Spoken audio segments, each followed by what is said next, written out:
And as we move forward following the massacre in Orlando, a lot of us, me included, feel anxious or even hopeless. Yeah, it's really been a tough day, and here to help with some coping suggestions is psychologist Dr. Sheela Raja. Thank you so much for joining us. Thank you. Obviously, after such a big and scary event like this, a lot of us are living in fear. How do you get past that and move forward?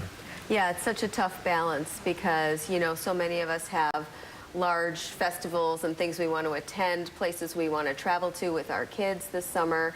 And the key is we can't avoid those things, right? It works in the short term if you start avoiding, but in the long term, your life becomes very small and very limited. So try to challenge yourself and still do those things in small, manageable ways. Maybe if you're too afraid to go when something's really crowded, go when it's a little less crowded, but keep doing stuff. It's important. And you mentioned doing this with your family. How about around the dinner table? How do we talk about this with our kids or our loved ones? Well, our kids need to feel safe, but it is incredible how much of this they really do know about what's going on. And so, you know, part of this is how do we transform what we're feeling right now, which is I think many of us are feeling helpless. Like is this the new normal with gun violence everywhere? And I think, you know, and terrorism everywhere, and I think we've got to get involved. So we have to sit with those feelings long enough and say, it's okay, I'm feeling afraid, I'm feeling scared, I'm feeling upset, but then I'm going to get involved. I'm going to work against gun violence. I'm going to get involved with some of those organizations. What are some, besides donating as well, which is a very big need, what are some immediate things that you could do before you get involved, like today?